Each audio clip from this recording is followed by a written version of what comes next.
Hi. Hello. Yay! What's up? Hi, Happy Megan. How are birthday. you? I just noticed the hat. That's awesome. You just Happy well, birthday. this is for You guys you. are the best. Thank you. Sorry How's if the we birthday? took a minute. No, you're good. I'm like back to back with stuff, so I was worried I was gonna be late. So Oh. all good. Well, I wanted to ask you that like right off the bat, Megan. I was like, did you plan to release a single on your birthday just so that you could have something to do on a pandemic birthday? Maybe a little. Yeah, last year's birthday was a little lackluster for sure.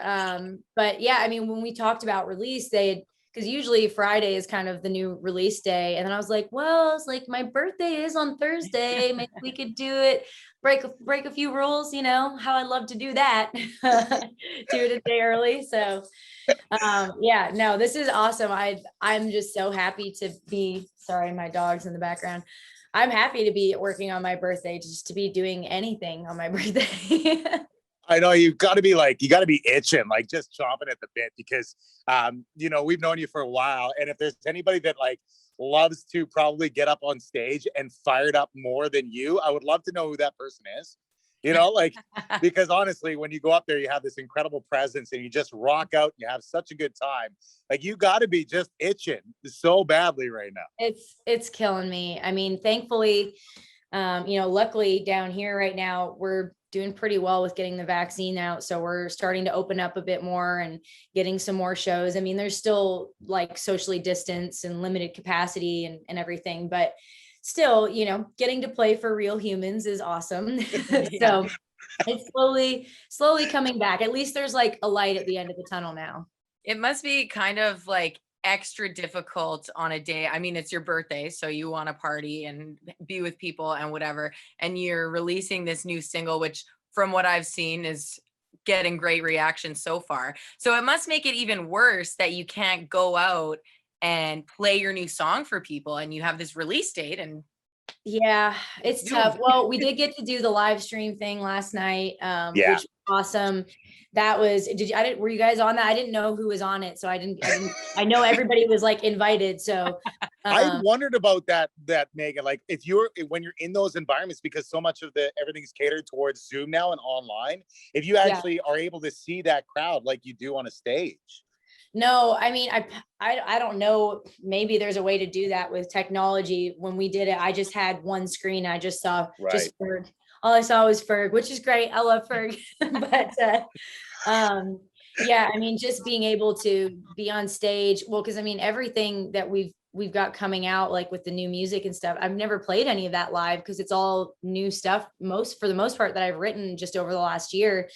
And I mean, I was spoiled last night. I had such a kick-ass band. I mean, we had the best players in town. I mean, that was the kind of beauty of it. Everybody's off the road right now, so I could kind of have the cream of the crop. I had Thomas Rhett's bass player, Kelsey Ballerini's drummer, Luke Combs keyboard player, Morgan Wallen's guitar players, like all-star band. So it was pretty awesome to get to do that. I also realized, I said after, I was like, man, I need to kick up the cardio a little bit. It's been a minute since I've pranced around a stage and I mean, like you said, how high energy I am on stage. And I kind of like jumped back into it. Like it hadn't been a year since I did it. And I was like, whoo, I'm running out of breath over here. So is it like, have you still made connections? Like, have you made different connections, you think, in this pandemic year than you would have if we were just in a normal year? Yeah, I mean, for sure. I mean, certainly Mitchell and I's relationship has gotten so much stronger. And, I mean, speaking of the new single, I was really excited to put this song out now because I feel like it's so relevant to what my experience has been over the last year with my relationship with Mitchell and like with music. I mean, when we started dating, he had just signed his record deal. So he was gone constantly. He was on tour, he was doing radio tour and doing all that. And I was too. I mean, I was crazy busy and that was our normal. And we figured out how to navigate that pretty quickly. And we were good at that. And, it was part of, I think, why we loved each other so much was because we met at a time where neither one of us really was looking for anything. And in fact, specifically trying to not get into a relationship. But I think the fact that we were both so focused on our careers and we could understand that about each other, and that we were both supportive of each other, prioritizing that over time together, it was kind of a relief to both of us. And we figured out how to navigate that, and we were good at that, and we had that dialed. And then all of a sudden, you know, the pandemic hit, and we both had huge years planned with touring and just opportunities. And all of a sudden that was just taken away, and we were at home all the time, spending way more time together than we've ever spent in our entire relationship. But it wasn't like in a fun, like, yay, we get some time off, let's have a vacation kind of way. It was like a pandemic, and we were locked in our houses and stressed about money and work and our careers and how to deal with that. And, you know, we both have different ways of handling our stress and everything. And it really put our relationship to the test. But at the end of the day, we woke up every day and we chose each other, and we chose to keep fighting for the relationship and fighting for each other and picking each other up when we were down. We both had our moments. Sometimes we both were having a really hard time at the same time. And then sometimes he'd be in a good place and I was not in a good place. And we had to, you know, be patient with each other and figure out how to help each other out of that funk and motivate each other and support each other. And, you know, that's what true love is never giving up on somebody, you know, no matter how difficult it gets. And, you know, in relation to music, it's a bit of a love song to music as well, because I also feel like I've had to fight for my career more than ever in this past year, losing the live music aspect. You know, that's my bread and butter. That's what I love more than anything. I've been touring and playing a band since I was 15, and all of a sudden that part is gone. So I'm missing that, like, part of my soul and like my own fulfillment and sort of validation as an artist, and making that connection to my fans, and just like feeling like I have purpose, you know, and finding a new normal to like stay connected to the fans and keep my career moving forward, and try and staying connected with radio while trying to push a single. And it was really tough and it was frustrating. And, you know, at the end of the day though, I'd sit there on my worst days and go, okay, well, what are you going to do? Are you going to quit? No, I'm never going to quit, you know? I'm so like, all right, suck it up, figure it out, move forward.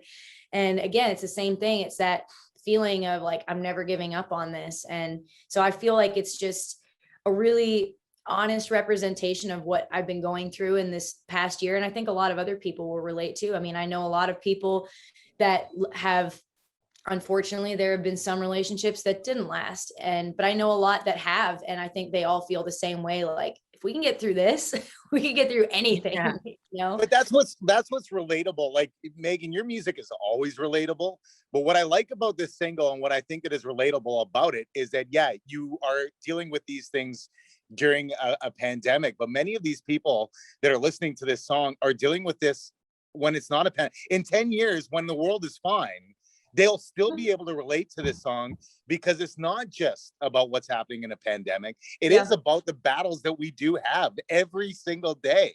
And that's what, you know, I give you props on that, because it is so easy right now to write towards what we're all experiencing in a pandemic without realizing that we go through this stuff all of the time anyways.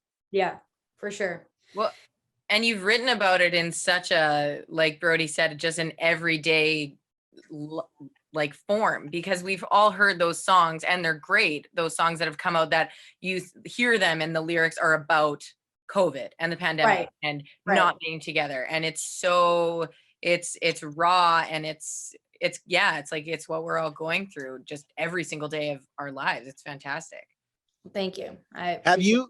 Meghan, have you, because there's many of us in any industry, I think you've kind of connected and you've leaned on different people. So like here in the radio industry, you know, going through something like this, when we're going through hard times, we've developed relationships with other radio personalities. Have you found and blossomed new relationships during the last little while with other artists? Yes, for sure. Yeah. I mean, I'm really lucky. When I first moved to Nashville, literally the two first people I met are literally my two best friends now, still to this day, 4 years later. And they're both artists, Lainey Wilson, who you guys have probably heard of now. My friend Casey, who is also badass. I mean, we have this whole girl group. Also Ashlyn Kraft. I don't know if you've heard of her, but she just signed a record deal with Big Loud, and she's incredible voice. I think she was either on, I think she was on The Voice, maybe it was either The Voice or American Idol. I can't remember.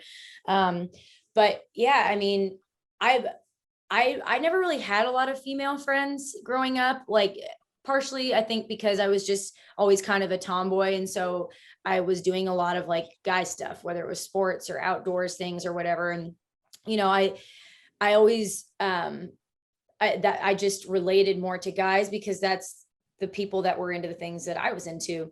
And when I moved here, like this is the first time I've had this like big group of female friends that are just amazing, and I relate to. We're living the same life. We have the same passion. They understand what I'm going through on a daily basis and vice versa. And so we've all really leaned on each other through this pandemic, you know, because for a lot of us, like, you know, Lainey, especially like for both of us, she had just signed her record deal as well and was just starting to gain traction. She had just done a huge radio tour across the US and had big touring plans, much like myself. And then boom, all of a sudden, none of that is happening.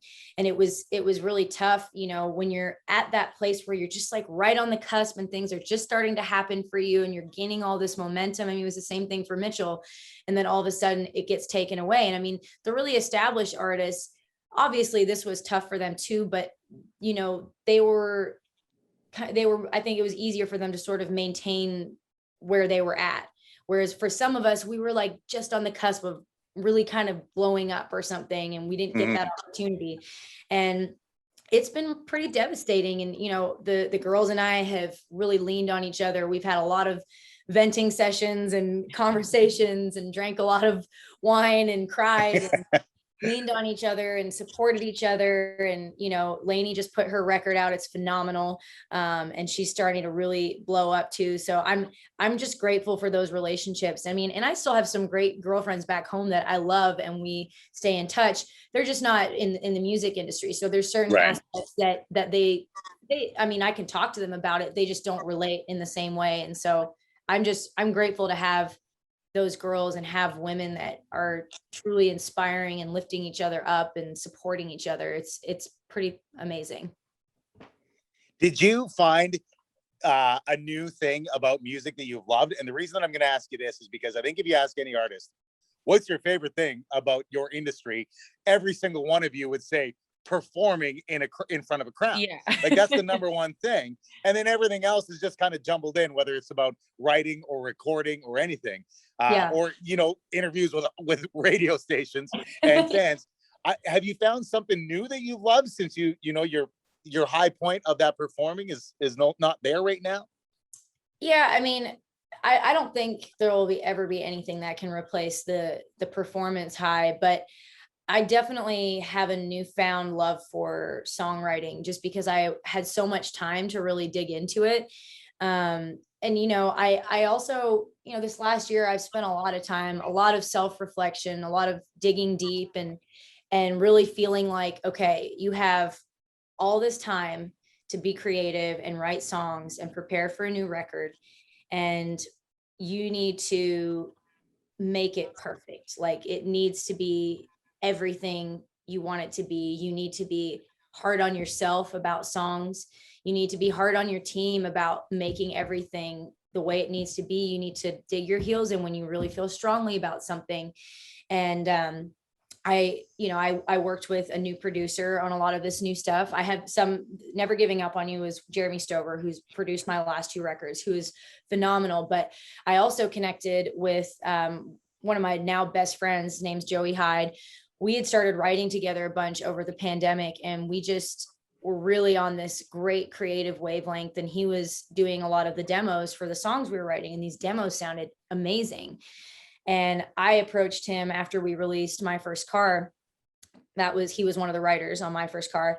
And I was like, hey, I'm like, do you want to make a record together? Like, because I also wanted to be more hands-on on the production side of things. And he was like, I thought you'd never ask. So, you know, it was really cool because it was funny because his wife came up to me after and she's like, he has literally been talking about this for like a year, but he didn't want to overstep and ask, step on any toes, whatever.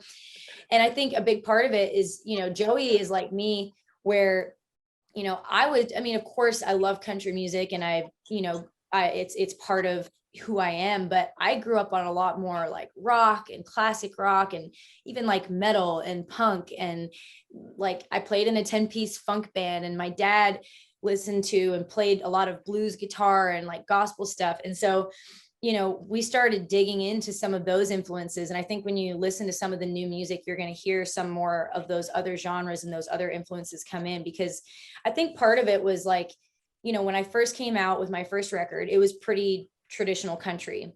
And I think a lot of the fans really love that, because there wasn't a lot of, especially females, that were going that much into the traditional world.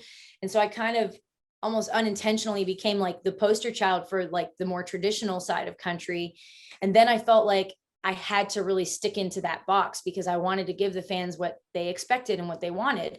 And as much as that is very authentic to me, it's only part of what's authentic to me. And so, I kind of took some chances, and it took a little bit of like bravery and trust and faith in my fans and in myself, and working on this new music to bring in some of those other influences to give a more all-encompassing version of who I am musically. And I think, digging deeper in the lyrics as well. But I think when you hear the music and some of the production, it's very me. It's the most me thing I've ever done. Actually, it's a little different from what I've done before, but it all fits together. And it's just a little bit more in depth. So, and again, I don't think I would have been able to do that if I didn't have all this extra time off the road to really focus in on that. Yeah. So well, let's just say, Meghan Patrick, that your risk is paid off. Your self-reflection, really beautiful. The new single is awesome. We're so excited for you. We're happy for you. The success is much deserved. Congratulations. We're stoked. Yeah, we can't wait to see you and actually see you. And congratulations on everything. Happy birthday. Drink some wine, girl. We'll have a cocktail with you soon, Meghan. Awesome. Take care, guys. Have a good weekend. You Bye.